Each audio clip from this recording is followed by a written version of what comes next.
Hi everybody, I'm doing a pour today, pour picture, but I'm doing one with a little bit of a difference. I'm using these canvas boards, which I love doing pours on, but I'm also going to be using acetate in my picture. Well, not quite. What I've done is I've drawn these goldfish on the acetate and I'm going to use them a little bit later after I've done the pour. So this is going to be my background. So I've set this up on my pouring tray, and I use a pouring tray because it makes a lot less mess and all the bits just pick off it and it cleans up really well. I'll put the link to it in the description, and I use these empty pudding cups that I've washed out as well to prop it up. So I've mixed up my colours, and this I want this to look like a sea. So I've used these different colours of blue mica powder in my resin. So this is just really going to be a quick pour, but I think it comes out really effective and would make a great picture on its own. So I'm spreading the first colour out. Now I'm just randomly putting in the second colour, and again I will put the colours that I used in the description, so check them out. And then I'm just putting in the third colour. And what I want to do is I want to blend these out a little bit. So I'll also will add a little bit of white. Here we go. And that's, again, just white mica powder. And I'm using a spatula here. It's actually a plastic knife for painting, and they're great because the resin, dried resin, just picks off them or wipes off them using a baby wipe. And I've gone over and I've blended that all in. So I'm now going to go over it with my torch to get rid of any bubbles, and my heat gun to move it around a little bit and allow that to cure, and then we'll see what it looks like when it's cured. So this is cured now, and I think it's come out really well. It took about 24 hours to cure, and I'm now ready to prepare my goldfish, ready to put on this. So what I've done is I've cut out the shapes in the acetate, as you can see here, and because I really want them to look quite stencil-like.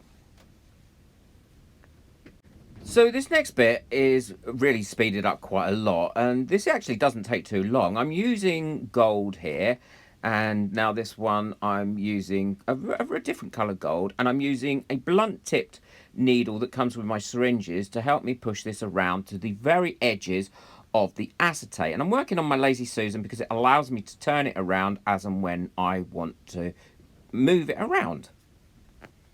Whenever I do anything like this on acetate, and you've probably seen in my previous video where I've used ribbons, I don't overfill it because I don't want it to fall over the edge of the acetate, but I want it to use its own surface tension to allow it to stay there. So we'll come to these now that they're cured. So as you can see, these are cured, and I've kept them in the same sorts of positions to ensure that I put them on the canvas board in the right places. So what I'm going to show you is how I get them off, and I use this little picking tool. Again, I'll put it in the description below, and I just pick up a piece that I want to take the acetate off the back of. I'd already done that one.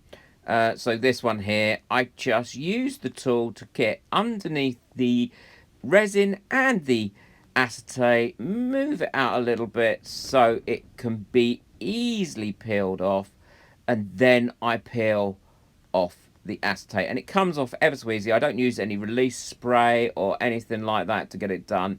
I think it probably took me about 10 minutes to get all the acetate off all these little individual bits here, and as you can see, it just pulls off.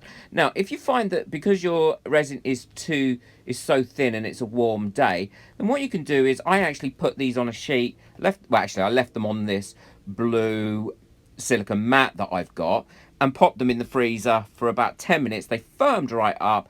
That silicone sheet stays cool, and it makes it a lot easier to get them off. So here we go again. Mind you don't prick your finger with this thing because it is a bit sharp, but as soon as you've released one edge, and sometimes you can do this with your nail, then you can pull it off and you have got a acetate clear piece of resin.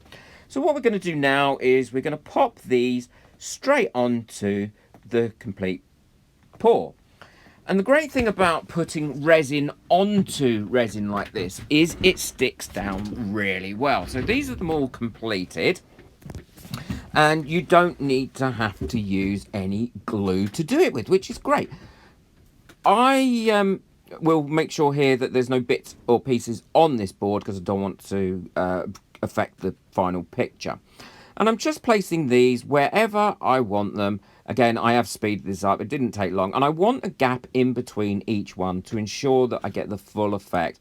And sometimes what I do is I think actually that bit doesn't fit really well. And I've got a pair of sharp scissors and I'll just trim it slightly to be able to get the piece that I really, really want. But the majority of the work is done for you here. And I want these to look like they're just moving around casually with each other in this background. And I've done 3 different colours, but I mean you could choose any colours that you want to use and make the ones that you want. And I like the fact that the eyes are black because it does allow them to stand out. And I also like the fact that the backing is a different colour. So these are nearly done now. So as you can see, these are no glue attached, they're really firm, and if I pick it up, they're not going to slide off and they don't move around. So I'm going to put a clear coat on this now. I'm not an over thick one, but what I'm going to do first is I want to check that, and I always do this with a poor picture, that my picture is as level as I can get it to be, because the last thing I want to do is for all my resin to run off the side, and I've learned that from bitter experience. So I've mixed up my clear resin now, and I'm going to just put it onto the picture. And I'm not overusing, I'm not using loads because I hate to waste resin, it's too expensive to waste. So what I've done is I've moved it around using, again, this silicone spatula, and these are great, again, because you just pick off the dried silicone or wipe them clean with a baby wipe. And I always have loads of baby wipes around. Not because I was a big baby, although some people might say I am, but because I find them so useful for cleaning up your mats and everything. So there we go, just checking my sides are done. And that's an even coat and it's cured. And look at that, I think that has come out amazingly. And what the great thing about this is some of these little bits of the fish poke slightly above the clear coat. And I think that gives it a much nicer, almost 3D effect for this. So I hope you've enjoyed this. If you like these videos, please hit the like and subscribe. Remember to look in the description for the links and join my Facebook group, How to Resin with Steve McDonald. It's growing nicely now and there's loads of tips and tricks and additional information there. Bye.